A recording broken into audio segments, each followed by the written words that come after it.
vamos lá, né? Vamos lá. Apometria. Que palavra, né? Tão exótica é né? essa, né? O que é que ela significa? Por que que no passado essa parte que era chamada de hipnometria, né? Hipnometria. E o que é que essa prática, né, pretende trazer para a gente? Porque hipnometria, né? Esse nome porque tiveram alguns estados, durante alguns estudos, que eram parecidos com o estado de hipnose. Uhum. Então, acabou trazendo esse nome. Quem trouxe esse nome foi um porto-riquenho, né? Ele era farmacêutico, e ele trouxe para um congresso no Rio de Janeiro. E Dr. José Lacerda, ele começou a gostar muito dessa técnica e começou a estudar sobre ela. Quando ele começou a estudar, ele colocou algumas técnicas, né? Como, por exemplo, a questão dos campos de força, a questão do desdobramento, e ele difundiu essa técnica, né? Por isso que se diz que essa técnica ele nasceu dentro do espiritismo, porque ele começou a estudar dentro do Hospital Espírita de Porto Alegre. E foi o Congresso Espírita que, quando Foi um congresso Entendi. espírita. E aí deu continuidade nesse trabalho maravilhoso. Então, a apometria ela é encontrada primordialmente dentro dos centros espíritas, né? Alguns outros templos espiritualistas, eles começaram também a difundir essa técnica, Umbanda, e aí depois veio a apometria de consultório, que chamou, né? Começou a transformar, começaram outras canalizações, e já não necessita mais de templos, né? Na verdade, o estudo começou ali no hospital, foram para alguns templos, mas não necessita de um local específico. Embrionou, né, nesse meio religioso, isso. Né, mas hoje já não está mais associado a uma crença específica. Não está mais associada. Então... teve um amigo meu que, quando ele soube que a gente estaria aqui nesse episódio, ele me disse, olha lá no meu terreiro de Umbanda, Sim. Né, se pratica a Pratica. Falei, interessante, né? Mas agora a gente vai fazer uma abordagem agora mais de escritório, né? Ele disse que estaria aqui acompanhando com a gente, né? E é engraçado, né? Porque a Umbanda, ela também traz esses aspectos do espiritismo. Então, por isso, né? Por isso que começou mais nesses centros, mas hoje não necessita mais. Não é algo dentro dos fundamentos, nem da Umbanda, nem do espiritismo. Começou através deles, mas é uma técnica dissociada. Sim, a gente pode dizer que é espiritual, mas não necessariamente religiosa. Exatamente. Tem uma diferença de espiritualidade com o lado religioso. E as pessoas, às vezes, acabam até atrapalhando isso, né? Sim. Como se a espiritualidade fosse uma questão religiosa. E a que essa terapia se propõe? É especificamente cura? Né? É predominante cura ou tem outras propostas também para a gente? Predominante cura, né? Começou através de cura. Então, cura emocional, cura também física a nível de doença. Mais predominante a questão da cura. Só que, né, no meu método é um pouco diferente. Eu trabalho com a técnica mais diferente. Então, a apometria, ela geralmente, como é que ela faz? Como é que os terapeutas hoje fazem nessa técnica de apometria? Eles pedem o nome completo, a data de nascimento, e eles abrem o campo energético da pessoa, e aí depois eles mandam o áudio explicando o que foi feito. Eu sempre gostei de fazer diferente. Então, desde a primeira sessão, eu sempre gostei de ter o contato direto. Então, a gente abre a câmera, eu converso, eu quero entender a sua história, para também fazer um tratamento mais multidisciplinar. Então, esse tratamento é feito à distância? À distância. Não necessita, né, ser presencial, porque não precisa do toque no paciente. Então, Mas a presencial também. Eu não trabalho presencial, mas alguns terapeutas sim. Então, é bem poucos terapeutas assim que trabalham de forma presencial, mas dentro dos centros aí estão de forma presencial. Mas os terapeutas assim livres, geralmente eles trabalham de forma online. E essa intervenção, né, que é feita não sei se a gente pode chamar de paciente, mas vamos chamar, né, no paciente ou no cliente, né, geralmente terapeuta a denominação de cliente, né. Essa intervenção que é feita no cliente, ela parte, né, de alguma força, de alguma energia do próprio terapeuta, ou parte de uma espiritualidade que o terapeuta intermedia para o cliente? Os dois. Os dois? Os dois. Então, nós temos a espiritualidade, que é a que faz o principal processo, mas a gente também tem os comandos apométricos que nós utilizamos e o poder psiônico também. O que é o poder psiônico? É o nosso poder da mente. Então, tudo é intenção. Né? Quando se, por exemplo, abre ali a Bíblia e fala, poxa, me dá uma palavra, você abre e aparece, então é uma intenção também. Assim como tem um pensamento negativo que você gera para outra pessoa, isso também é uma intenção. Então a gente utiliza a nossa intenção, que é o nosso poder psiônico, os comandos apométricos, né? A gente utiliza também ali o estalar dos dedos. Muita gente pergunta por que estalar os dedos? Isso está reforçando a energia. Então, a gente reforça a energia também e as equipes espirituais trabalham. Então, são várias camadas, né? Combina, né? Vários tipos de Exatamente, tratamento numa terapia só. exatamente. São várias camadas. Interessante. E quais são os níveis, né, de existência do ser humano, né, que a apometria ela está dedicada, né, a abordar, né? Para além do físico, né? A gente tem o Sim. mental, tem o anímico, tem o espiritual, Uhum. né? Quais são esses níveis, né, que costumeiramente se costuma abordar e que você especificamente prefere abordar? Você pode reformular? Não entendi muito bem essa pergunta. O ser humano, né, pelo menos para o espiritismo, né, que é Hum, onde nasce a apometria, ele tem vários níveis de existência, né? sim. Tem o nível físico, tem o nível mental, tem o nível, Você né, o está falando dos anímico, corpos sutis. tem a alma, né, que é o Sim. nível anímico, tem o nível espiritual e assim vai indo, Uhum. né, até uma partícula divina, né? Sim. Pelo que eu entendi, a apometria ela se dedica, né, a intervir em alguns desses corpos sutis, Sim. né, para promover a cura dentro desses próprios corpos sutis ou através dele promover a cura no físico, né? Exatamente. Não é isso? Exatamente. Então, o que é o processo de apometria? A gente faz a despolarização ali dos corpos sutis da pessoa. Então, eles se elevam e vão para o plano espiritual. Então, quando eles saem do corpo físico, né, que eles estão integrados no corpo físico, eles se desprendem, é quando a espiritualidade começa a trabalhar nesses corpos sutis. Sim. Então, temos ali 7 corpos sutis, né? Tem o corpo mental, tem o espiritual, tem o físico, tem inúmeros, né? Imunitial, átmico, tem diversos corpos sutis, então a espiritualidade trabalha em cada um deles, né? Através desse descolamento ali dos corpos sutis. Então, se eleva ao campo espiritual. Me lembra um pouco o modelo da teosofia, né?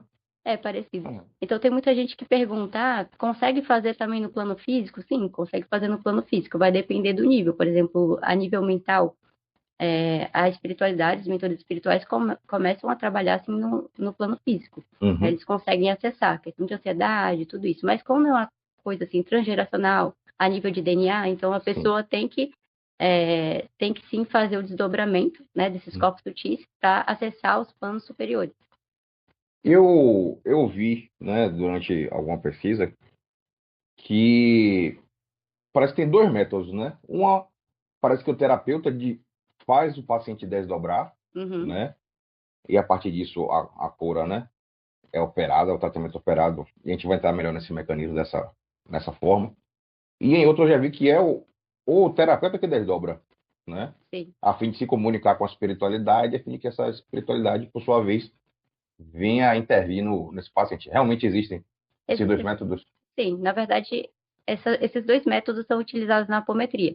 Então, quando o paciente ele vai receber a cura, a gente faz o desdobramento dos corpos sutis desse paciente, para agir na cura diretamente. Mas, por exemplo, quando precisa acessar outras realidades, o terapeuta ele faz o desdobramento dessas linhas temporais para ver, né, realmente o que aconteceu para poder fazer a cura de forma efetiva, juntamente com os mentores espirituais dessa pessoa. Então existe. E aí tem uma outra vertente, né? Que é a viagem astral. Muitas pessoas acabam confundindo tudo isso como se fosse a mesma coisa. Mas, na verdade, a viagem astral, ela é consciente. Então, quem faz viagem astral são pessoas que já estão acostumadas com isso. Sim. Então, tem muita gente que pergunta, né? Eu vou sair voando por aí. Eles falam assim, né? Vou sair voando por aí quando eu vou fazer apometria? Não necessariamente, né? Então, quem faz a viagem astral, ela tem mais a tendência de participar disso, porque ela já participa desses estados. Então, a viagem astral é diferente de desdobramento. É diferente do desdobramento dos corpos sutis, né? Que ali a gente está trabalhando com aquelas camadas dos corpos sutis. O desdobramento, a viagem astral, de fato, é uma coisa diferente. É um rolê diferente, né? Você vai por outras paragens. Exatamente. Eu vi em algum artigo, acho que de um espírita, criticando um pouco a atuação de alguns terapeutas de apometria, dizendo que alguns terapeutas nessas viagens astrais entrariam em contato com espíritos que eles não conheciam a procedência, né? Você tem Então, algum caso sobre isso? Você não faria? então são coisas complicadas, né? A pessoa ela tem que ter um preparo muito grande antes, porque são energias bem densas, a depender do nível, né? A gente não sabe com o que a gente vai se deparar lá. E é por isso que tem que ter um preparo antes de fazer viagem astral. Então, não é todo mundo que faz viagem astral. Sim. Então, tem que ter um preparo para fazer viagem astral. né? E saber identificar de que forma também. Se é uma energia boa, se é uma energia ruim, isso tudo Uhum. tem que ter um preparo. Então é um trabalho bem sério, né? Não dá para qualquer pessoa, eu vou sair por aí voando, né? Que nem o pessoal fala. Sim. É realmente um trabalho bem sério, tem que ter um preparo. É porque a gente não sabe quem são os sócios, né, que estão vindo com o cliente, né? Exatamente. Pode ter um sócio aí meio pesado, né, do lado, né? Tem. É. Então, como a gente já falou, né, apesar da apometria ter nascido nesse âmbito, né, religioso, eu não gosto de usar muito essa palavra religioso, não, porque parte do princípio de rompimento, fragmentação, né? Sim. E nem todas as crenças têm esse sentido de queda, né? Queda adâmica. Mas você, né, na sua convivência, deve ter convivido com gente de tudo quanto é religião, porque o Brasil é muito diverso, Sim, né, de religião, né? exatamente. Como é que se dá esse relacionamento aí curioso, né? De Ah, você com uma prática uhum. espiritual, porém, no consultório, e aí encontrando um espírita kardecista, um espírita mesa branca, né, um bandista, um candomblessista, de repente alguém desses dobramentos orientais, né, tipo Seixonui É bem diferente. né, que de certa forma tenham práticas parecidas, né, Sim. mas você está num ambiente ali mais urbanizado, né, mais estéril, mais controlado, né? Uhum. Como esse choque de cultura aí? Então, eu até consigo lidar muito bem com isso, né? Eu já Hum, tive experiências bem complexas, assim, da pessoa vem com vários dogmas, por exemplo, já atendi cristãs, né? hum, Da igreja evangélica, de fato, né? Que sim, pensava e não acredito em reencarnação, em nada do que a gente fala aqui sobre a apometria, mas que começou a sentir dores e hum. precisava um direcionamento, foi um dos médicos, não tinha explicação e falou, deixa eu testar isso E aqui. aceitou ir falar com você. Ate- Aceitou. É, acho que é Mas, aquela história, né, que quando o avião cai, ninguém é ateu, né? então, É. e aceitou com aquela versão de que, eu não acredito em misticismo, eu não acredito em tarô, porque eu sou taróloga também, né? Uhum. Não acredito em nada disso. Então, assim, eu tenho muito respeito pela espiritualidade da pessoa também, pela religião da pessoa. Se ela acredita naquilo, tá tudo bem. Então, eu tenho um filtro muito grande em relação a isso. Tem assuntos que eu não chego e fico falando, eu tratei isso, eu tratei aquilo, porque Sim. isso vai assustar. O importante é que a pessoa saia bem daquele Uhum. tratamento e não que eu fique ali confrontando o que ela acredita.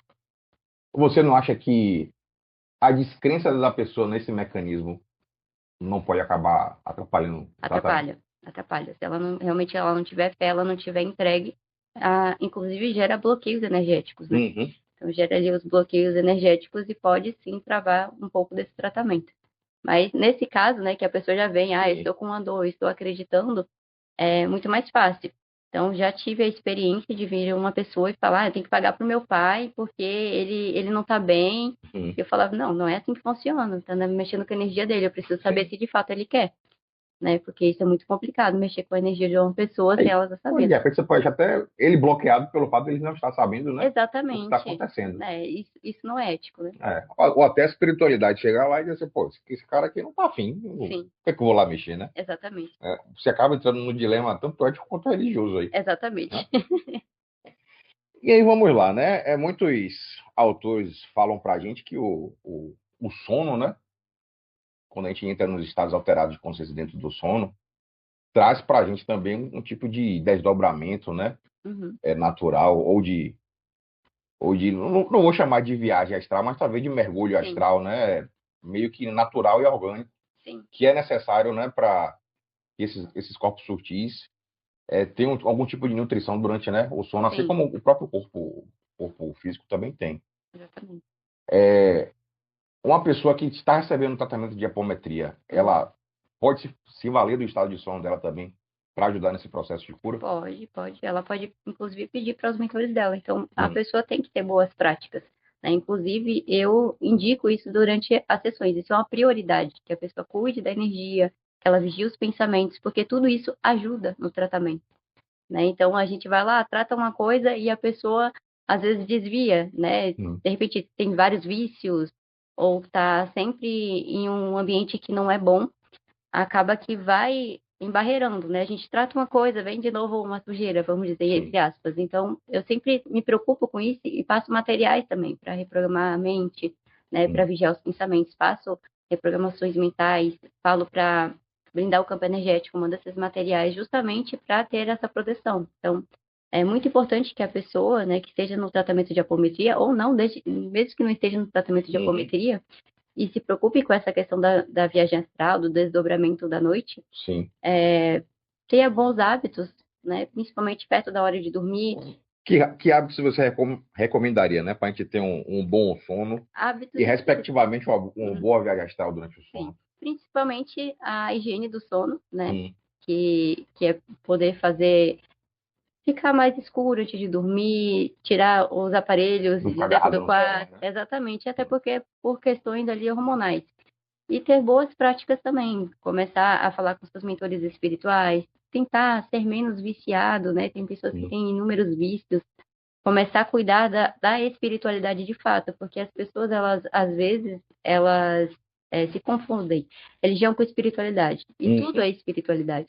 Nós somos espiritualidade. Cada célula do nosso corpo é Sim. espiritualidade.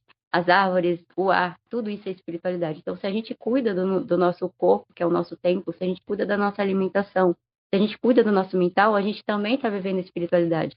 Então, isso seriam boas práticas de Uhum. espiritualidade. E também chamar pelos mentores espirituais, né? Fazer as Antes de proteções. dormir, né? Eu gosto muito de uma proteção que é se imaginar num tubo de luz azul, né? Então você pode fazer essa proteção, pode chamar pelos seus mentores antes de dormir e pedir para que caso você venha ter algumas viagens, né, e às vezes até auxiliar em algumas colônias, que você esteja protegido e que ele ali fique junto com você, te auxiliando também. Tá bom. Essa concepção, né, de viagem astral é presente em várias culturas, Sim. né? Sei lá, dos antigos gregos, Uhum. egípcios, né, vikings e tal, né? Cada um tem uma concepção diferente do que seria isso, né? Eu queria entender com você qual a concepção, né, da apometria especificamente, né, sobre a questão da projeção de ou desdobramento de consciência Sim. e como é que esse estado é induzido no cliente. Então, ele é induzido, né, com os parâmetros mentais que a gente usa dentro da apometria, através dos impulsos, Hum. e a gente dá alguns comandos específicos dentro da apometria, né? Então, esses comandos são especificamente dentro da apometria. Quando a gente faz esses comandos, ocorre esse desdobramento dos corpos sutis. Então, durante esse desdobramento, e claro, né, antes de iniciar uma apometria, a gente tem muito respeito, primeiramente, à espiritualidade da pessoa.